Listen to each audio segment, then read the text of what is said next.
Hey y'all. So I wanted to come and share with you what I've been working on in June. In May, I began a series that I am calling Clarifying Home.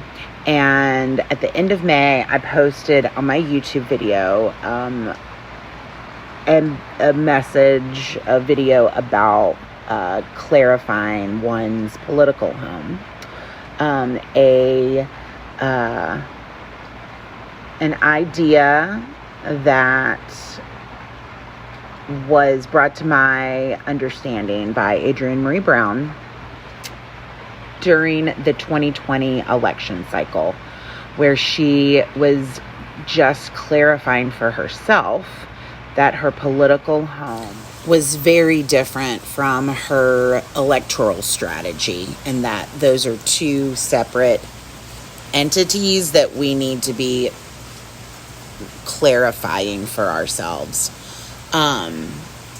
so that we don't burn ourselves out. And this idea of home came up again in a storytelling opportunity that I was considering.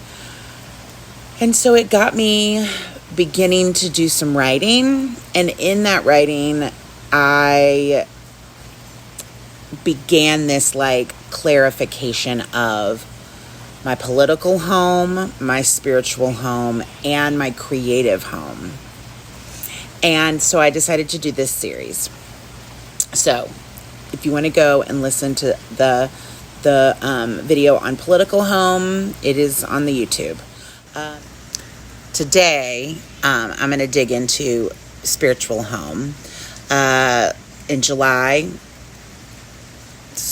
creative home, and then I'm going to do some interweaving of all of them, because they really do get woven into one another if you're doing the work to clarify it and begin making homemaking, right? Making it your truth. So I wrote what I feel like is a history of my spiritual experience and where I am now with it, in terms of where I am, where I have made home. So I'm going to share that. I'm going to read it. So yeah, I'm just going to read it. And y'all, I hope that it resonates. It doesn't have to resonate, you don't have to agree with it, or you don't have to have a similar experience. We should all be creating our own individualized spiritual homes. But if it does resonate, or any part of it resonates with you, then amazing. That's awesome. Cool. But if not, and you have a whole different take on this, I just feel like we all need to be clarifying it for ourselves, because it's really important, especially with how complex the systems that are oppressing us around spirituality, a spiritual practice. Right now we're in a time that makes all of this, talking about any kind of spiritual home, feel complicated. And for many, feel like they don't want to engage in it at all. And I get it. Listen, I get it. But I've worked really hard in the past few years to understand that everything in my life has to have a balance. And that these are conversations that I have to have for myself, and then I have to have within myself. And I also know that if I'm having it within myself and it is supporting me, then I'm going to tell my story about it. And so that if it supports somebody else, then awesome. And if it doesn't, then that's awesome too. Like, again, we're all on an individuated journey. And we connect in whatever ways we need to connect with one another to create that community care, right? So I'm going to read it. And yeah, that's what this is about. My spiritual home. The creative is coming, and they all interweave. All right, here we go. Despite the fact that I am descended from Catholics, at least a dozen generations back on both sides of my family, I chose to walk away from the mainstream Catholic Church because I am not willing to spend time in attempted reformation of rotting systems of religious hypocrisy that are the foundation of all mainstream organized Christianity. I did not leave the church because my feelings were hurt. There were 3 distinct issues that led to my decision to leave the Catholic Church and begin a pilgrimage of discovery that has been deeply supportive of my mental, physical, and spiritual well-being. The first is the early weirdness that I struggled with at the age of 7 about the idea of confession and its performative nature that felt incorrect, because why on earth did I need a mediator between myself and this God I was learning about? And it didn't make sense to me. And I knew instinctively that if something didn't feel right at my core, then it was not anything that I wanted to be a part of. Having to confess my sins, which that's a whole other thing, to a fellow flawed human was absolutely beyond a shadow of a doubt incorrect for me, even at that young age. I didn't do it unless it was required, which luckily, even though I was in Catholic schools my whole life, was not that often. The last straw for me was when I was a leader for a very popular high school retreat called Search, and all the leaders went to confession as part of the retreat process. There was a popular priest who all the retreaters wanted to go to, so I went to one of the less popular priests for a half-hearted confession with some extra performative acting skills thrown in for good measure. I have no real recollection of that confession or of the priest. It was your basic, forgive me, Father, for I have sinned. It's been 6th grade since my last confession, and I'm a senior in high school now.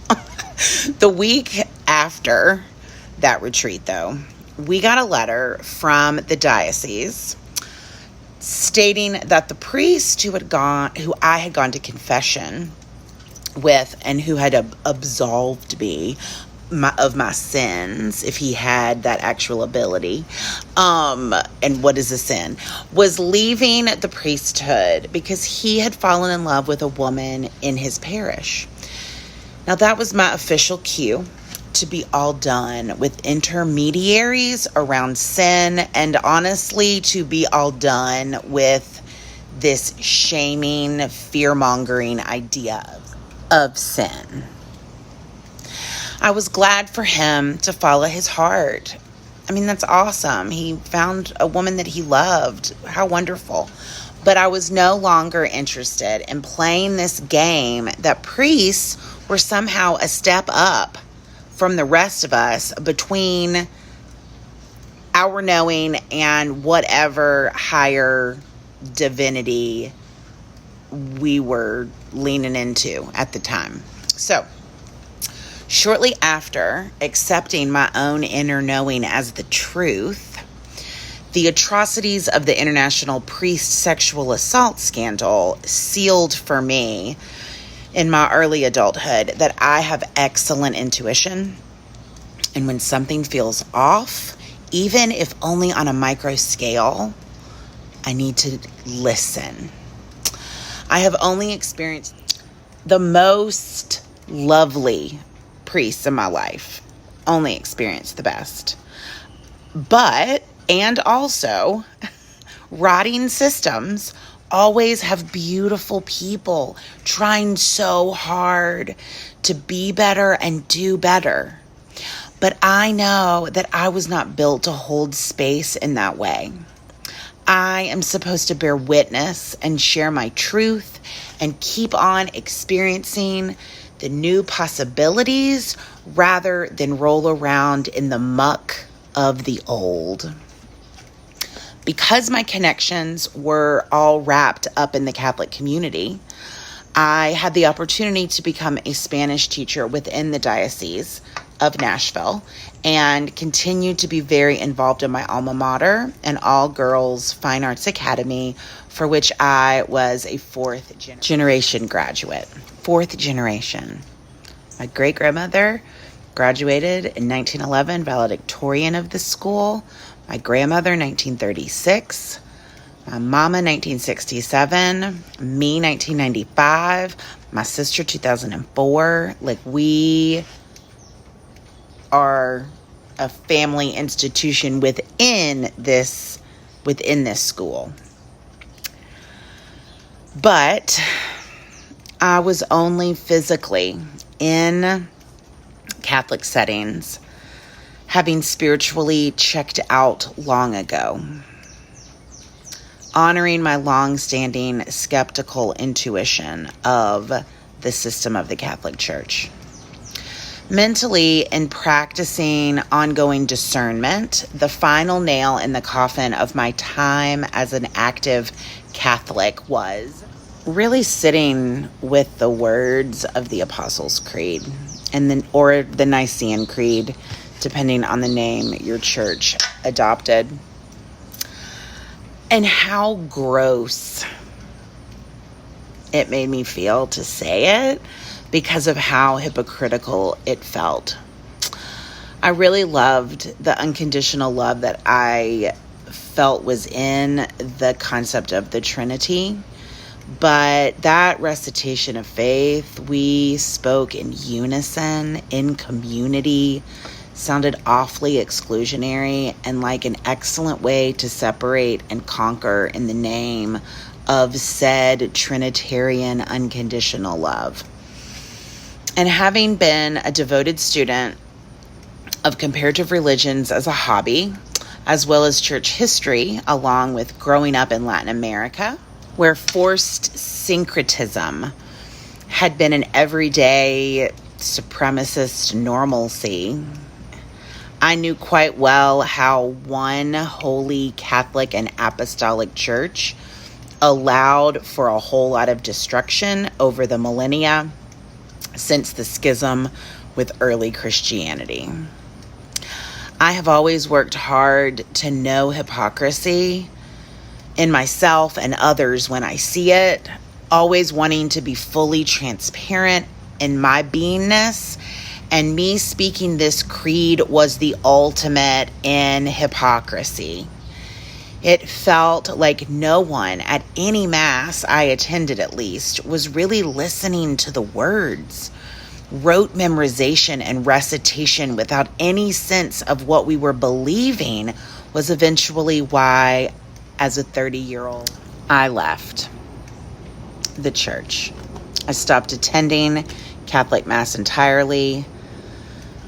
And then I did have my babies baptized in the Catholic Church for the grandmothers and great-grandmothers in the gorgeous baptismal gown that my grandmother hand-embroidered for all of us to be baptized in again. But after that, I had to walk away, even though I loved, and I still love, the rituals. But I hadn't yet connected that I could create my own ritual. I could create my own container for my spiritual practice and not feel like a hypocrite in doing so. So that's what I began to do.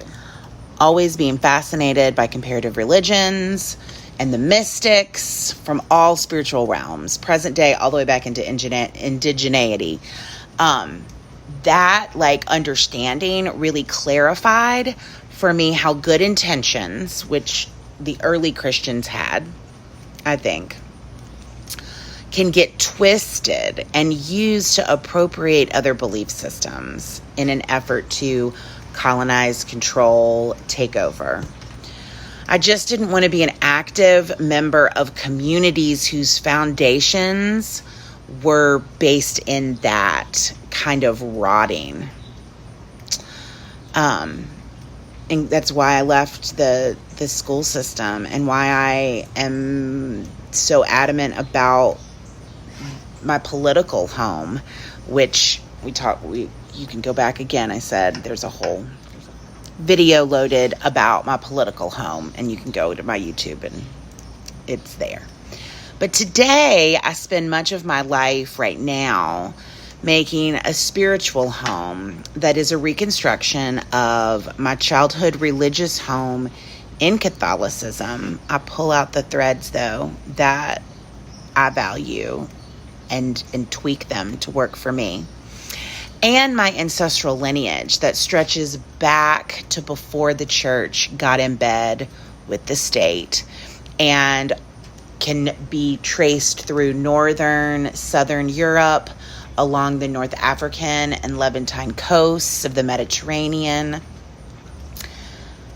But when the church got in bed with the state, which was sometime after the Apostles' Creed, the Nicene Creed, and Constantine making Catholicism the religion of the Roman Empire around that time.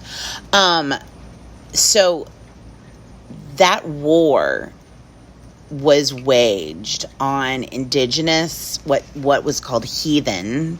They were called heathens all over the earth.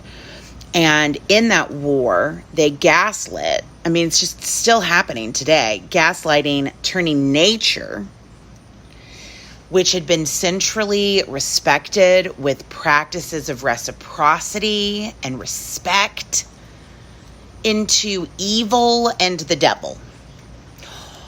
Or on the other extreme, a gift to humans from God that we need to be afraid of and have control over, or a combination of both. The repercussions of which we are still experiencing today in climate collapse, in capitalism, and patriarchal structures that are overbearing and that are still gaslighting in their twisting of laws in the name of Christianity. Like, we're still, like, what is happening right now is a product of this ignorance that came up out of what I believe was something really special early on in Christianity. And boy, has it just been twisted in horrible ways. Anyway, I am deep currently in independent scholarship and somatic integration, finding a way to create a spiritual home through what I like to call a root bridge, which this idea of a root bridge is based on the root bridges of Cherry Punji. They are living bridges made from the roots of the Ficus elastica tree that are nurtured and guided across ravines from generation to generation by the Warkasi, a tribe in Meghalaya, India, which is one of the wettest places on earth. The bridges were the only answer to the ability for communities to cross these ravines that would get wiped out during the wet season by these huge water pathways. They would just wipe out any man-made bridge that was made.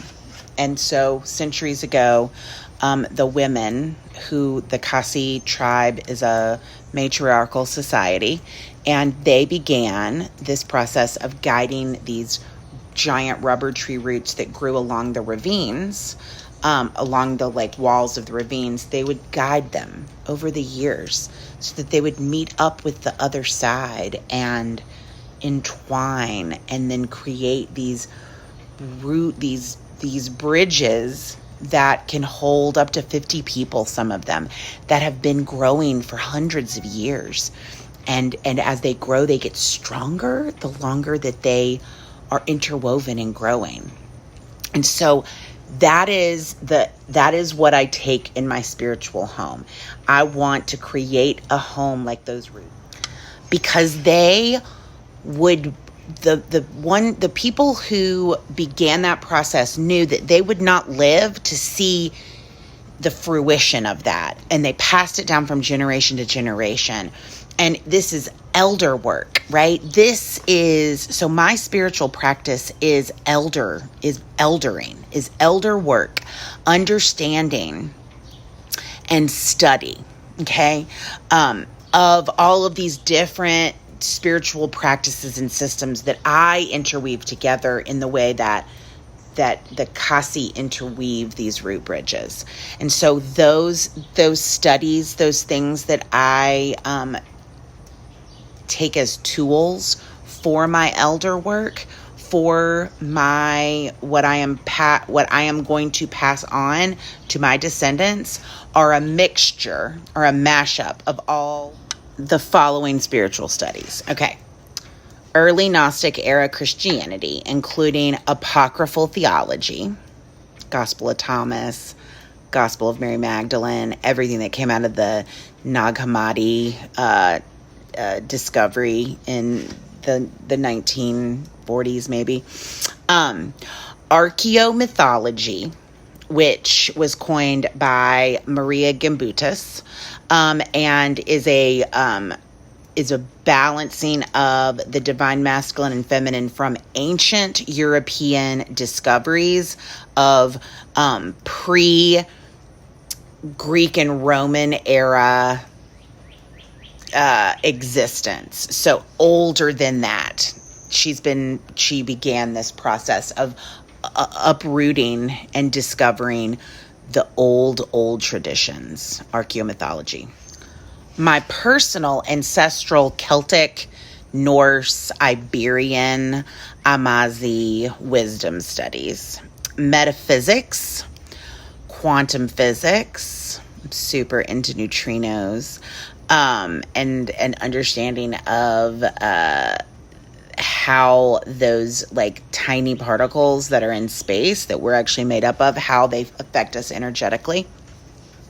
Intersectional critical witchcraft. Secular as sacred study. I actually lead that contemplative community where we read secular books that are empowering and powerful to us as sacred texts, and work in healing myself and the generations before me as descendant work supporting the generations to come. So that is ancestral work as well, like healing my DNA. That's my work. Radical care here on earth right now. Not as motivation to get to some heaven or to not end up in hell, but as motivation to be our most beloved individual selves, my most beloved individual self, in communion with one another in the truth. And I think that's what love is, which I think is the foundation for all of it. It is for me. Finally, I am drawn of late to the movement within certain modern Christian circles around reclaiming the mystical wisdom teachings, which require an acknowledgement that mainstream Christianity is not sustainable as it's going, even in its attempts for reformation. I am aligned with many of the teachings of Adrienne Maree Brown, Sharon Blackie, Richard Rohr, Cynthia Bourgeois, the mystics of all spiritual paths, esoteric metaphysics, teachings like, I love the Thunder Perfect Mind, I think is a really beautiful example of that.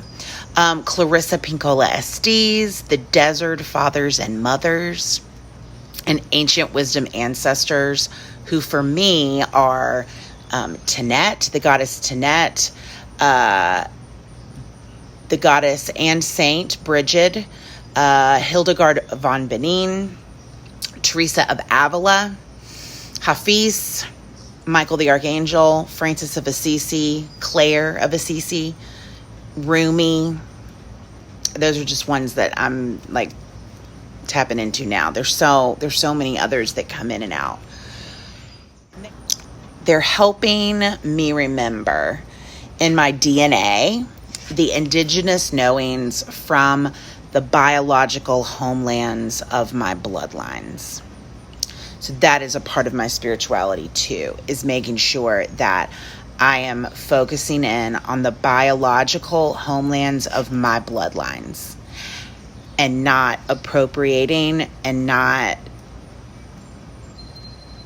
taking away from those whose indigeneity was devastated by the DNA in me that was the colonizer.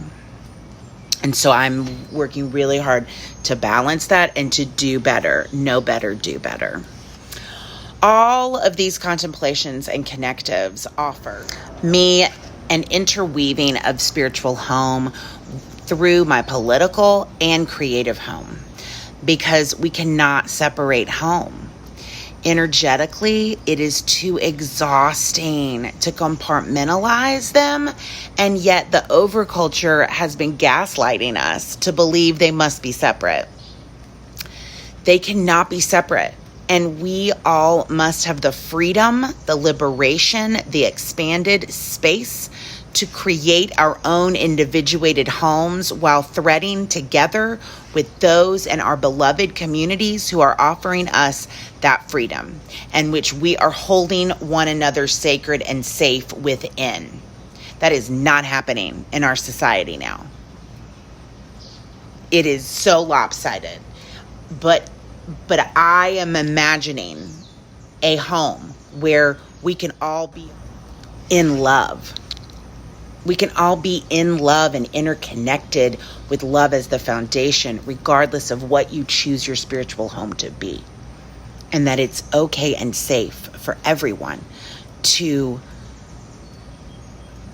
be who they want to be and practice that sacred spiritual home without anyone else feeling like they are required to also follow in the footsteps of individuated spirituality.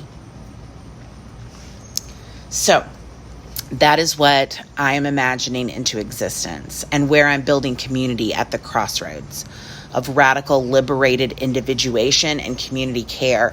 And I'm mimicking the mycorrhizal fungi networks that connect individual plants together and transfer water, carbon, nitrogen, and other nutrients and minerals, supporting one another while remaining individuated plant beings. Like, that's what I see when I think of spiritual home. It's we're all leaning into and creating for ourselves what is correct. And if we find connections within community, then we create ritual and we create things around that. But we're always interweaving and taking care of one another in the way that the mycelial networks underground are connecting plants and trees and shrubbery and allowing that support without changing. You're not changing the plant. You're not turning one plant to another plant for survival. We're all just being our radical individuated selves and caring for one another. And we do this practicing. It's a daily practice of curiosity about one another and about one another's process and practice. Non-judgment. So we do not hold any judgment for what one another is doing.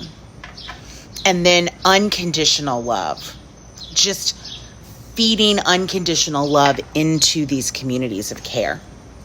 And because we all have a consensus mindset that we want to be in community care with one another, and we want to respect one another's radical individuation, then we create networks of reciprocity within that community care where we care for one another backward and forward. And that is what I am imagining into being through my discovery of my spiritual home. And then recognizing that there are lots of other people that are also wanting this and doing this. And there's mutual aid organizations and systems that have actually been created and are being funded and we are in care of right now, despite all the madness that we are being like horrified into like we're being fear-mongered into accepting as if it's some sort of like law. There's none of that. That doesn't exist. We can imagine, because somebody imagined this, and so we can imagine something better. So, with all of that I've shared with you, now I want to ask you, what is your spiritual home? Is this something you want to sort out and figure out for yourself? Do you already have it figured out? And also, what about your political home? And what can you imagine a creative home is? We haven't talked about it in detail, but I think you kind of see where we're going here. There has never been a more perfect time to clarify your homes than right now. And then share it so that you can find your communities to connect with. Naima Penniman's quote in the book Emergent Strategy by Adrienne Marie Brown resonates in me every single day as I clarify and interweave my homes. She says, when Hurricane Katrina slammed into the Gulf Coast, almost everything lost its footing. Houses were detached from their foundations, trees and shrubbery were uprooted, signposts and vehicles floated down the rivers that became of the streets. But amidst the whipping winds and surging water, the oak tree held its ground. How? Instead of digging its roots deep and solitary into the earth, the oak tree grows its roots wide and interlocks with other oak trees in the surrounding area. And you can't bring down 100 oak trees bound beneath the soil. How do we survive the unnatural disasters of climate change, environmental injustice, over-policing, mass imprisonment, militarization, economic inequality, corporate globalization, and displacement? We must connect in the underground, my people. In this way, we shall survive. And that's the end of her quote. And I would wager to say that if we can imagine it, if we can imagine this radical individuation of spirituality wrapped in consensus-based community care that every human being deserves unconditional love, non-judgment, and we all should be curious, radically curious about who we are deep down and hold that. Man, it's going to change the world, y'all. And then we work to heal one another and heal ourselves and hold a critical lens to what we have done incorrectly in the past so that we may know better, do better in the future. Because if we are going to have a future as a society, as human beings, if we are going to sustain and withstand, we have to carry that critical lens with us in this spiritual home and hold it up with curiosity, non-judgment, and unconditional love as its foundation. So, let's get to it. Cheers, y'all.